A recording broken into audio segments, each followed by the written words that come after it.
Hello everyone, I am Luis Alejandro Bernal Villalobos, and today I'm going to explain you a solution guide for the CRG exam, problem type 3, determination of reaction order. For this, I'm going to use as an example an exam from 2018 from the month of July.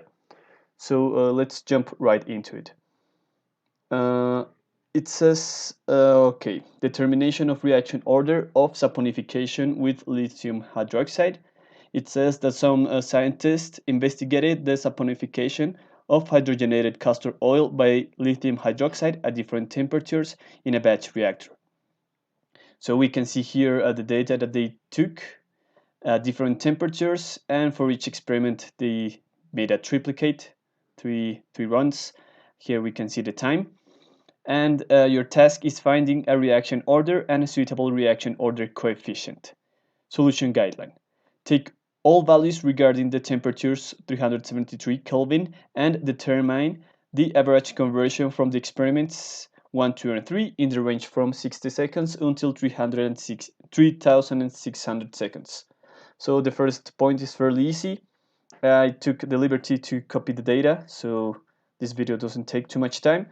At 373 Kelvin, we can see the time and the conversion for the 3 runs. And what we need to do is just calculate the average conversion. And this is just the mean value of the 3 experiments.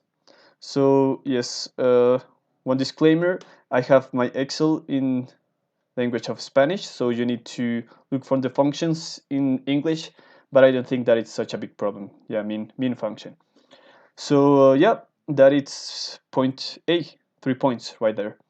So point B, draw a diagram to find the unknown order of the reaction with the given data, linear regression, differential method. Estimate the rate coefficient K from the slope. Is the dimension useful? So the idea of this problem is to, when we see this kinetic equation, the idea for this problem is to obtain the K coefficient and the reaction order alpha. So that is what we're going to do on all this in this problem. And to do that, we're going to use a linear regression. This linear regression, at least for the differential method, what we do use is a logarithmic function to manipulate this equation and finally obtain this one that resembles a linear equation. So yes, what we're going to do in this linear regression is to obtain the slope and the intercept of this equation, given that we have the y-axis and the x-axis. So for the differential method, the y-axis would be this natural logarithm of the derivation of the concentration with respect time, times -1, and the x-axis would be the natural logarithm of the concentration. So that is what we're going to calculate in first place.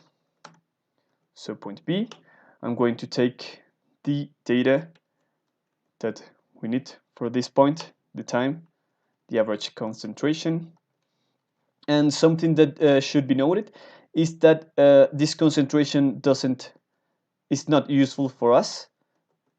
We need one that it's disappearing with respect time.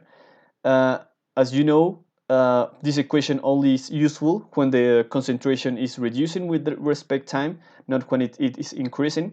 So to fix this, we know that the final value is 1, so we just take the reciprocate, 1 minus the average concentration, and now we have the concentration with which we can work with.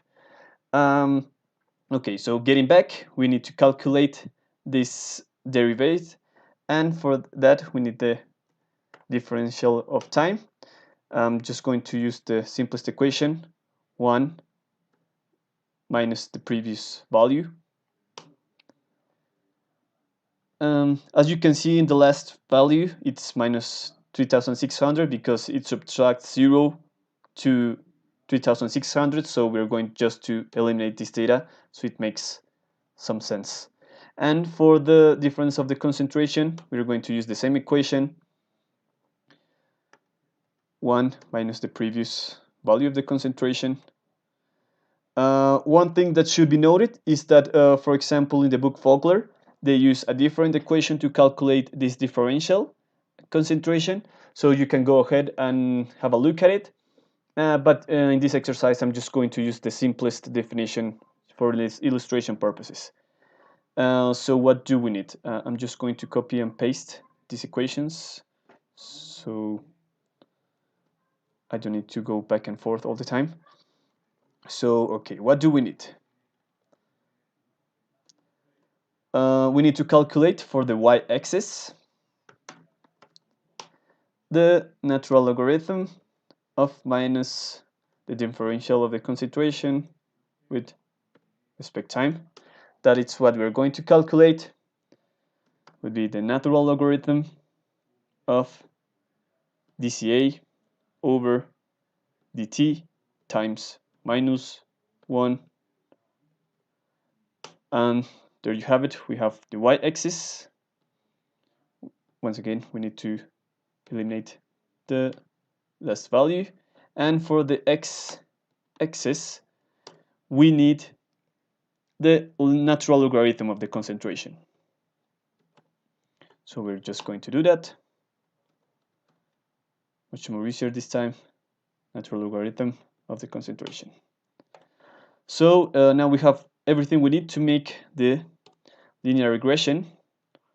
And what we're going to do is we're going to plot this data to see how it behaves. So we're going to insert a dispersion graph. We're going to select the data. We're going to add it. For the x, okay, just let me erase this. For the x-axis, it would be the natural logarithm of the concentration. And for the y-axis, it would be the natural logarithm of minus the differential of the concentration with respect time. We accept, and there you have it. We have here our linear regression, and what we're going to do is we're going to add a tendency line, a linear one of we're going to present the equation on the graph, and we are going to present the r-squared coefficient. So right now, here we have all the information that we need. Let's just write it down so it's clear. We have the slope, intercept, and r-squared. Just going to copy the values here from this graph, 2.558 minus 7.625, and for the r-squared coefficient, 0.9099. So what information can we extract from this linear regression? So once again, if we make the comparison between these two equations, we can see that the slope would be the order of the reaction. So that it's the alpha, that it's the order of the reaction, is just simply equal to the slope, 2.558. And for the coefficient k, it says that the intercept is the natural logarithm of the coefficient k, so we just use the inverse function of the natural logarithm, so we can obtain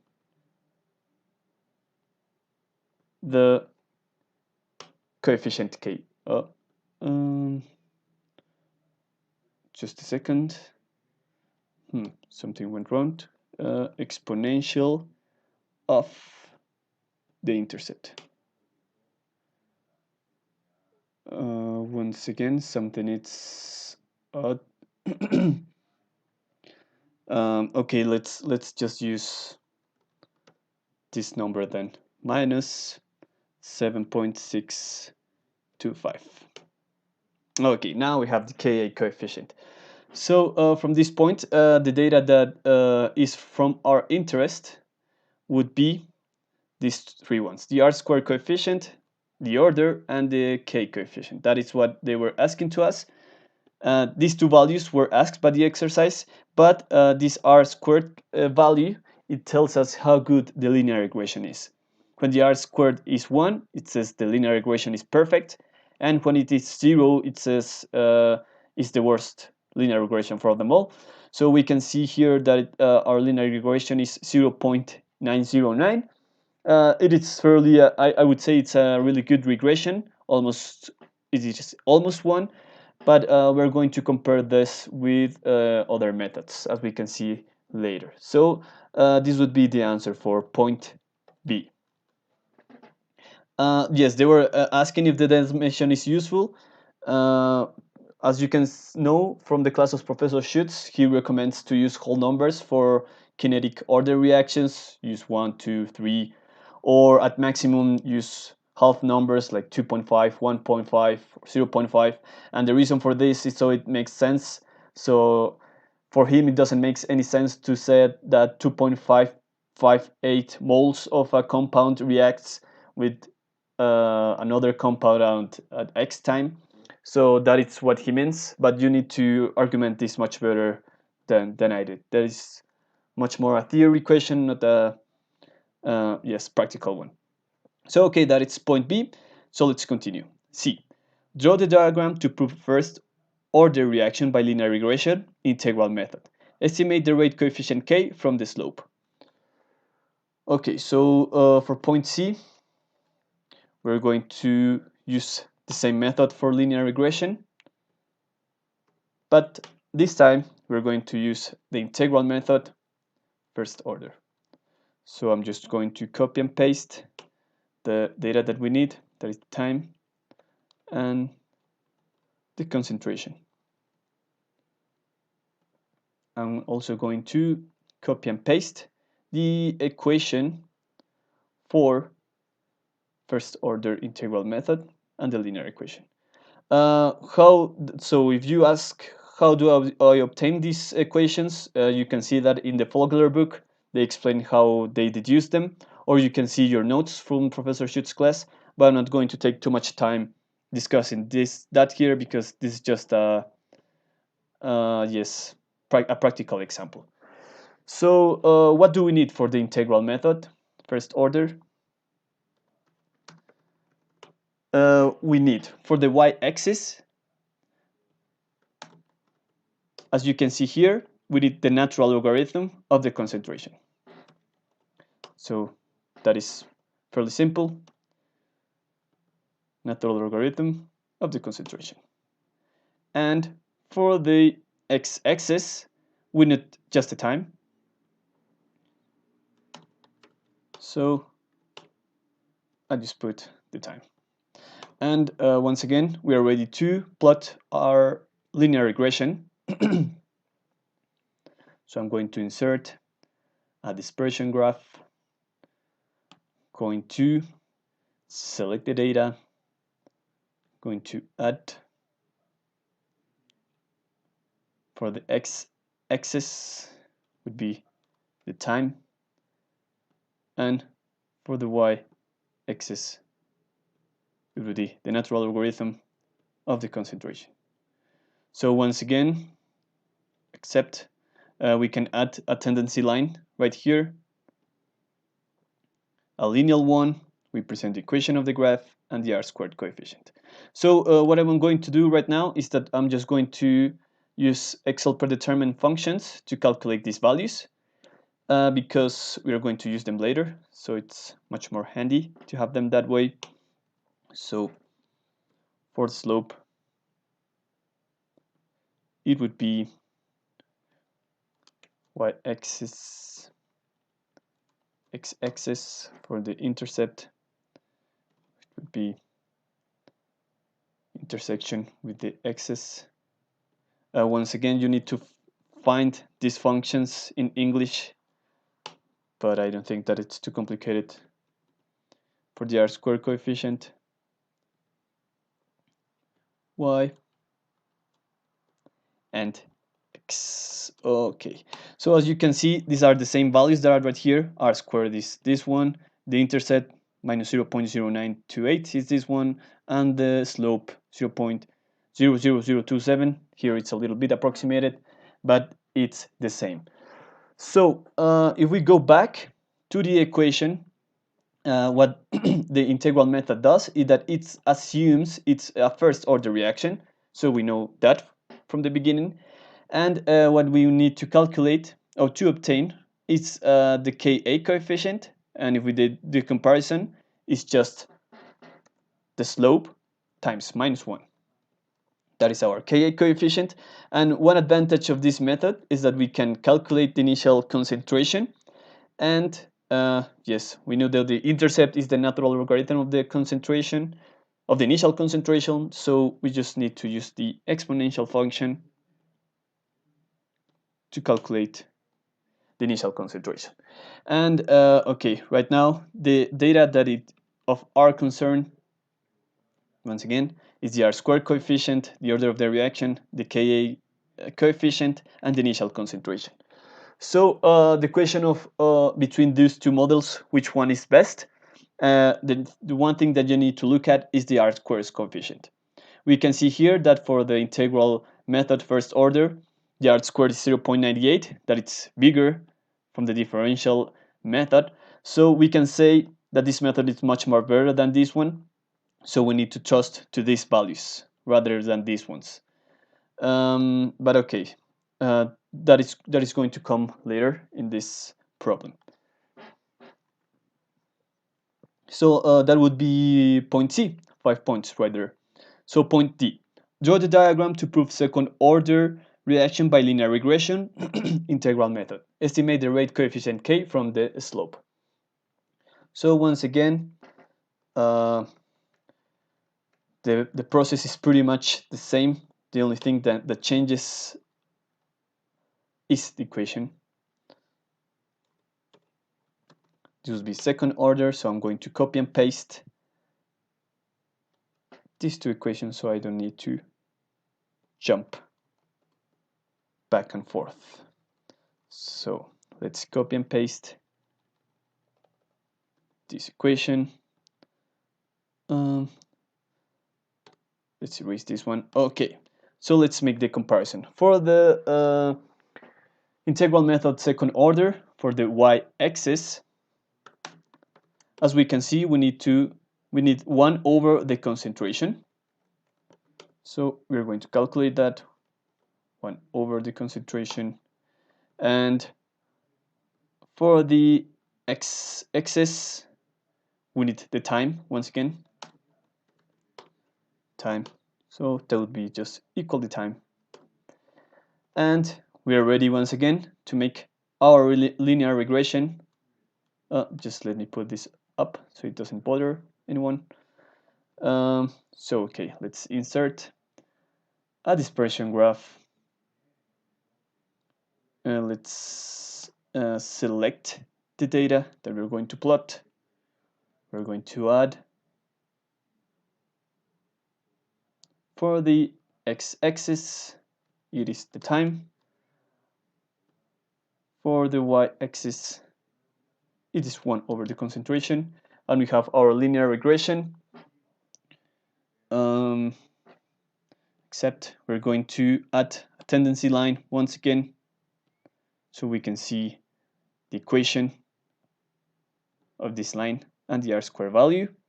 And as I did before, we are going to calculate these values using Excel predetermined functions because we're going to use them later. So once again, this takes a little bit of time, but just be patient, bear with me. The intercept is the intersection with the axis y value. You can fast forward if you need to. And R-squared coefficient, y-axis, and x-axis. Okay. So once again, in the integral method, we assume the order of the reaction is second order, and we can calculate the Ka coefficient. As we can see, it is equal the slope, so it's just the slope, and the the initial concentration is 1 over the intercept. So we just use 1 over the intercept. And let's highlight once again the relevant answers of this point. We can see the reaction order, the Ka coefficient, and the initial concentration. So if we compare the R-squared coefficient between these two integral methods, we can see that this one is even bigger than the previous one. This one 0.99, this 0.98.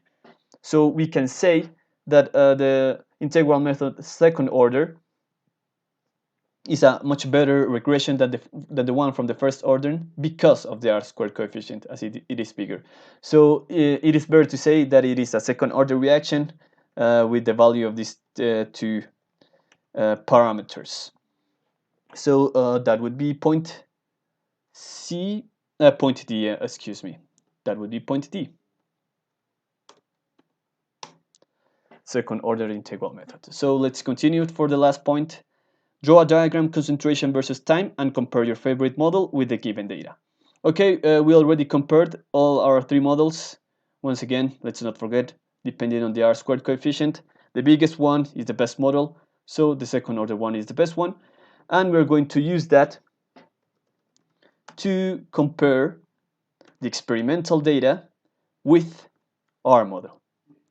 That's how we can see if we made a good job in this point and in general as engineers. Okay, so this would be the experimental data. The point only asks us to compare it with the model that we selected, but I'm going to compare it also with the first one so you can see what is the difference, much more sensible comparison. So how can we do that? So if we see at the equation of the integral second order regression, we can see that we already have the Ka parameter, the time, and the initial concentration parameter. So we just need to solve for the Ca value. So you can do this at home on your own. I already did it. You need to believe me, but it would be the initial concentration divided 1 plus the initial concentration times the Ka coefficient times the time. So something important, don't forget to lock the cells that are not going to be scrolled down. So here we have our model prediction for second order integral regression, and we can do this. We can do the same for the first order one. We have our equation right here, and we just need to solve for the Ca concentration. Here is much more easier. We just need to use the exponential function on this part. So let's do this. This would be equal to the initial concentration times the exponential function of the coefficient times the time times minus 1. Oh, yes, it's right here. Okay, so now we have our prediction for these two models. So let's see this in a graph so we can see this much more clearly. Yeah, let's do this. Let's use a line. We're going to select the data. Let's add data for the experimental ones would be the time, and for the y-axis would be the concentration. We accept. We're going to add another one. This one would be for the first order integral regression. We select our x-axis, that is the time once again. For the y-axis is the concentration. Except now we're going to add our last one. That would be second order integral regression. The x-axis is the time, and as you guessed it, the y-axis is the concentration. Okay, so now we have everything we need to see our data. I'm just going to put it in a better way. We're going to add a legend. We're going to put this legend down the graph so it doesn't take too much space. We're going to select the type of graph. As we have experimental data should always be dispersion, and predicted equations should be straight lines or curves. Okay, so let's compare this. Let's see first the experimental data and the first order equation. We can see here the blue points are the experimental values and the orange curve is the model. We can see that it's yes, it's a good model, but at the beginning these 3 points are away from the curve, and also here in the middle they're a little bit away, but in any case it's a good model. But let's compare this with the second one, with the best one. We can see that all the points are over this curve except this one, and this is just a confirmation of the R-square value that we obtained from the previous regressions. So yes, that would be everything for this point. I would suggest to select this exercise for your exam, because you can see at the end if you did a good job. We can see here that we made a good job. I also suggest to solve previous exercises of this type from this bank of questions that it's available on Ellie. And yeah, that would be everything for today. If you found this guide useful, please fill down the questionnaire that is down. There is a link below. You have questions or any suggestions, you can comment them, also right down below. Thanks for your time, and I wish you success in your exam.